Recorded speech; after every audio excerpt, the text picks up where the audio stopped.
NBL Now, thanks to Code Sports, coming your way. Code Sports, your home for everything hoops on this Wednesday. Joel Peterson alongside the Adelaide 36ers sharpshooter DJ Vasiljevic. DJ, good to see you, mate. No, good to jump on and talk some hoops. Things have started pretty well for your Adelaide team. It's been a pretty high-flying start. You had a great home win and then hit the road to Cairns and took care of business up there. How are things feeling in the city of Churches at the moment? Yeah, feeling very high. Obviously, to win two of our opening games, that hasn't happened since 2008. So we're trying to go for a third, and then that hasn't been done since the 2000s, since the last championship. So there's a bit of, good buzz around the city, but we're taking it, a game at a time, training at a time. Again, new team, a lot of new faces. So it's just all about how we gel and how we continue moving forward. There was so much excitement coming into this season about what you were going to be able to do. Have you sort of had your chance to soak it up a little bit and just enjoy the fact that this city is really excited about your basketball team right now? Yeah, I think this might be the best opportunity that the city's had in the last couple of years of trying to compete for a championship. And obviously, we did lose Montrezl Harrell, but obviously, as I said, the show moves on. And obviously, we've recruited a great big and Nick Rakocevic, and he's been really good at practice. He's done really well. And yeah, he meshes in with the guys. He's very low key. And again, he's another Serbian. So I think we're recruiting a lot of Serbs lately. So, no, it's been good. And yeah, the vibes are really high at the minute. He made a big impact against Cairns in his first game. We'll talk a bit more about your 36ers later on. We do have the Ignite Cup, which starts tonight, though, which is really exciting, of course. We enter a period now with two separate ladders in the NBL competition. There's the regular season standings, the Ignite Cup standings, where every quarter is going to matter through the course of the season. $400K prize money at the end of it. 60% of that goes directly to the players. What's the feeling among the playing cohort and the clubs as we start this Ignite Cup journey? Yeah, obviously something different. Obviously, we had a lot of discussions in the off-season of how this Ignite Cup would work with obviously the delegates and the Players Association. And, when there's money involved, why not add a bit more? And now we're playing for a lot more. So, it's good stuff. I think it'll be really good for the NBL, especially on a Wednesday night, and to kick it off with back-to-back games. It'll be, really good. First game a bit iffy. I don't know who to pick. Obviously, the two teams haven't showed us, Illawarra and New Zealand, what they're capable of. But the second game is going to be a cracker. Sydney versus United. Obviously, Delhi playing his old team, and yeah, it's going to be fun. There's a lot to like about both of them. The Wednesday night factor is an interesting one in this. Of course, the final's going to be up on the Gold Coast as a standalone game in February as well. But for the league to carve out some space on a Wednesday night, be sort of the main ticket in town on that night of the week, must be a pretty exciting factor. I mean, it helps, obviously, having an extra 2 home games here in Adelaide. The fans love it. We packed out, and just another night of hoops here in Adelaide, people will sell out. But just for the league in general, I think you get to Wednesday and you're like, man, usually footy's on a Thursday or the NBL's on a Thursday, and you're just waiting. But now having the Ignite Cup and being able to play, every Wednesday for the next couple of weeks is exciting. I think people will be glued in, and who knows, we might see viewership jump up even higher now that we've got basketball, on Wednesday nights. Yeah, let's hope so. Let's talk about the games, and you alluded to both of them there. The first game is the two teams that are yet to win in this competition, so there is a lot of pride going on the line here. The Breakers have got off to not the start that they would have wanted, and the defending champion Illawarra Hawks haven't saluted yet with a tough start to their season as well, having lost to Tassie and to Perth. The big question, of course, is can the Breakers stop JaVale McGee? How critical do you think that's going to be to decide this one? I don't know. It depends. Like I always say, if you're going to just try to throw the ball into McGee and let him go to work, it's fine in the first half because you have energy, but just trying to sustain him across the game is very, very difficult to do. And we saw that in Perth. Obviously, Perth's a long flight. You're killing it in the first half, but when you're starting to play a bit up and down in the third, fourth quarter, you start to become gassed. And when you throw the ball, everyone's just standing around. So hopefully Coach Tatum's got a bit of movement and stuff going on because right now it's just McGee and it's Tyler Harvey. We need other guys to come and step in and help, like Jonah Bolden. We need, obviously, the import. Not having Dave O'Hickey hurts because that's another guy who's an offensive threat. So, I don't know. This is anyone's game because New Zealand, in all honesty, haven't showed us what they're capable of either. Obviously, I think they're 0-4 now, and I think the coach over there and, Parker Jackson-Cartwright have to, turn the tables a little bit. When you've got someone like JaVale, who is such a big presence, both physically and obviously, within the team setting as well, how much time does it take to adjust to the way that they want to play and to sort of both get the best out of someone like him and for him to get the best out of the rest of the team?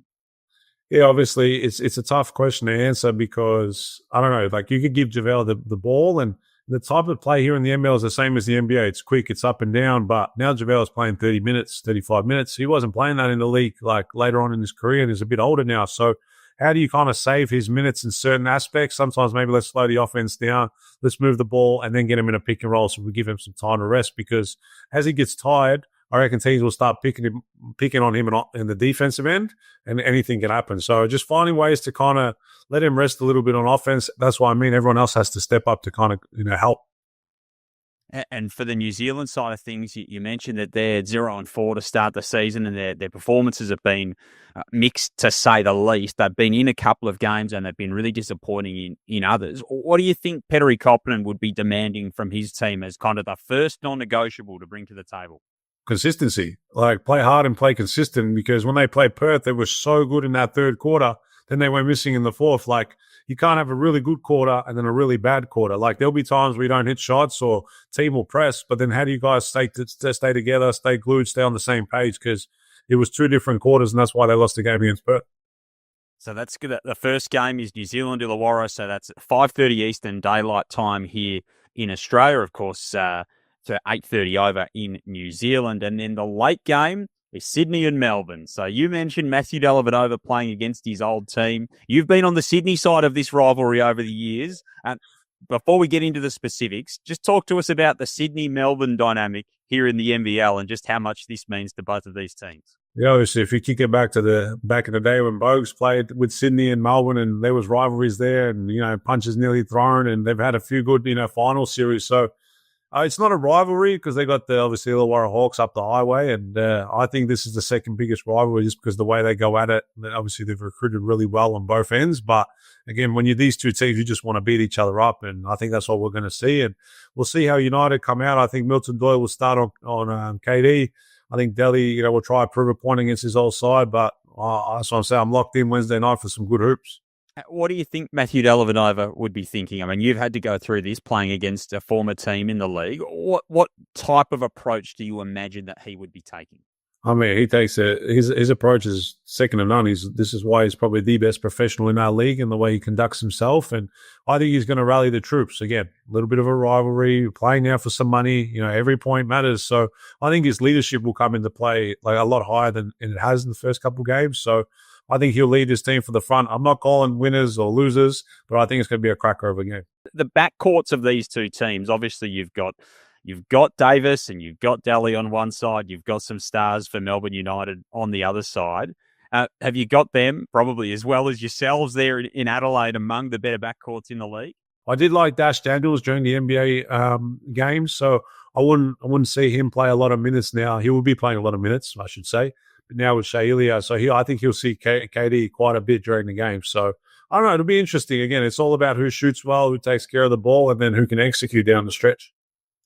That's obviously a decisive factor in any game. When you match these two teams up pound for pound, is there something that stands out to you in the sense of where this game might be decided?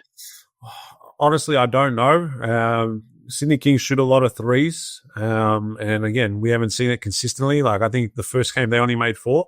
I don't know how many made that in the following game, but again, don't live and die by the 3. I think they need to utilize Xavier Cooks a little bit more. So I think it'll come down to the bigs of Xavier Cooks versus Finn Delaney or Tim Suarez versus the big fella from United. Yeah, there's star-studded matchups right across the floor, so that's going to be a great end to the first night of Ignite Cup basketball here in the Hungry Jacks NBL. Thursday night then rolls around. We get to see your 36ers back in action against the team that is undefeated on the road, the Tasmania Jack Jumpers, who are rolling at the moment in terms of those road victories. When you get a team that comes into your building that's been on the road, they've built some chemistry in recent times. How do you handle the challenge like what Tasmania brings to the Adelaide Entertainment Centre on Thursday? Yeah, obviously they've been on the road and they're 3-0, and obviously they're probably referring to themselves as a bit of road dogs now. And yeah, we're just going to have to slow down their momentum early. Cut the head off the snake, which is obviously Bryce Hamilton. He knows how to play basketball at a very, very high level, and obviously I'm surprised he's not in the MVP conversation quite early, because he is a really good, talented basketball player. And obviously we're going to lock in on him. But then when you've got someone like Will Magna and Josh Bannon who like to bully down in the post, again, we've got to contain that early. And then obviously, hopefully we can get them into foul trouble because they're missing Majuk Deng. So kind of we got to utilize little things like that in order to compete at a high level. Do you think we'll see a little Bryce on Bryce action, a bit of head-to-head Bryce stuff? Probably. Like, again, we won't talk matchups. I don't know who's matched up on who, but in the game, you'll end up switching on someone. Like, I might guard Magne at one point because you switched onto him. Bryce might guard Bryce, or Flynn will be on Josh Bannon. Like, you don't know. Like, this is the way the game plays out. And again, another good night of Thursday night hoops. Like, I think this round's going to be elite. Yeah, it's going to be so much fun. Is there an area that you feel like Tassie bring to the table that you need to be particularly mindful of? Like, what kind of things are you guys talking about in the preparation for this game that are Tassie's strong suits you need to combat? Obviously, they play with tough grit. Like, they have a bit of grit about them. They can push, they can shove, they get away with little cheap hits, and then they crash the glass pretty hard. So we just got to keep people off the glass and be able to rebound and limit them to one shots, and then use our pace to get out in the open court and see if we can score some easy buckets. Is that where you think you've got potentially an advantage, that the ability to get out into the open court and play the game at your own tempo? I think so. Obviously, under Mike, we're trying to play that NBA fast system and be one of the fastest teams in the league. And obviously, we're trying to condition our bodies to do that. And again, it'll take time because a new team, chemistry, whatnot, but we do want to play fast. And again, if we can get a couple of cheapy ones, early on, or, it'll help us in the long term of the game. And then, of course, Saturday, that you've got another contest at home, and Kendrick Davis comes back to town. It's going to be quite the show on Saturday night. Not only that, but KD and Bryce. Are you looking forward to seeing him? Have you spoken to him in the intervening period? Like, are you looking forward to welcoming him back to Adelaide?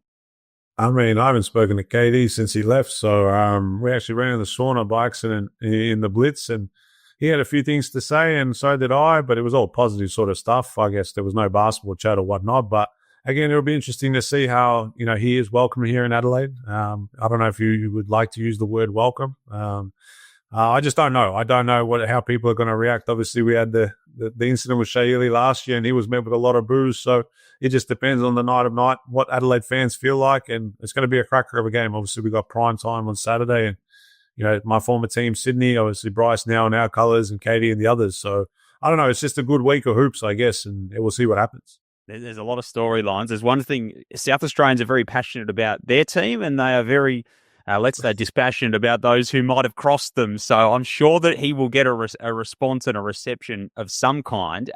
He and Bryce Cotton have talked over time about sort of the mutual respect that they have for one another, and they put on some great head-to-head performances last year. That in itself is a bit of a draw card, but you've got the strength of these two teams going together, where you've got plenty of weapons, Sydney's got plenty of weapons as well. Is it the kind of game that as a marquee, as you said, Saturday twilight, yes, you've got business to attend to in the meantime on Thursday against Tasmania, but do you sort of get the chance to look forward to this as one of the biggest games in the early part of your season? Probably not just yet. Probably look at him Friday. Pete Illy's probably going to blow up my phone and say, hey, you're playing Sydney on Saturday. He always does. But, I just think we've got to take it a game at a time. We'll lock in on Bryce Hamilton and Tassie, and then Friday we'll get up, we'll review our game, and, maybe just get something on court done, what Sydney run and whatnot, and then prepare properly on Saturday to see, how we, go out and try to get another win if we can. And, just continue building our chemistry. Again, it's early on in the season, but it's going to be a cracker week of hoops for not only here in Adelaide, but for NBL as well. And it is broader than the individuals, we know that. But when you come up against someone like KD, who played in your team last year, you know his tendencies and that kind of thing. Do you feel like that gives you some kind of advantage going into a matchup like that? Not really. I think Katie is a very talented player, and he'll come prepared and want to make a point, but he'll become very difficult to guard because you don't know what he's going to do. Like, that's why he's so crafty and such a talent. So again, he'll be ready, we'll be ready, and then let's see it on Saturday night, 8 p.m. Eastern time. Yeah, what a weekend of hoops we've got ahead. It is so exciting. Before we get out here, DJ, just a little bit on your game. You sort of looked like you found your touch early a little bit in Cairns. How are you feeling in the early part of the season? Obviously, a different role now that obviously Bryce is in, and obviously we've got a couple of young guys still trying to learn the system. So, again, it's not about scoring. I've said this multiple times. I don't play for individual accolades and all this scoring and whatnot. I just draw gravity to help Bryce, get open looks, allow Flynn Cameron to get downhill, and anything I can do to help win. Like I'm just after more championships because I feel like you're remembered having more championships than you are with individual accolades. And you've got, some new players coming in. Flynn Cameron played really well against Cairns the other night. It is a new look team. Obviously, Bryce has made an impact. You brought Nick Rakocevic as well into the team. Are you? And with the departure of Montrezl Harrell, do you feel like things are settling as far as the 36ers are concerned? Are you pleased with the place you're in at the moment, team? Yes, 100% I am. I think we're moving in a great direction. I think the vibes are high. We're playing great team basketball.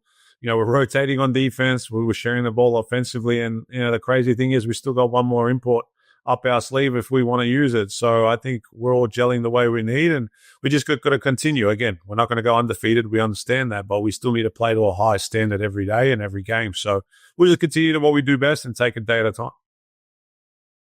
Any news on the import front you can share with us? Any whispers? No, honestly, nothing. Like, I don't think we've even no one at the front office has said anything. All I know is we got one to use. So that's the only information I can give you. No, it was worth a throw at the stumps. That's quite okay. Hey, it's a massive weekend of hoops. Ignite Cup tomorrow. We're really looking forward to seeing your 36ers out there across the course of the weekend. As always, thanks for jumping on. Love your insight, and all the very best of luck for a big weekend of Adelaide basketball. No, I appreciate it. Thanks, mate. DJ Vasiljevic joining us on NBL Now, of course, presented by Code Sports. From slam dunks to the stories you don't see on game night, Code Sports has got all your NBL covered. Head to codesports.com.au today. Ignite Cup tonight. We will have more NBL Now throughout the week as we build up to what should be an enticing round 4.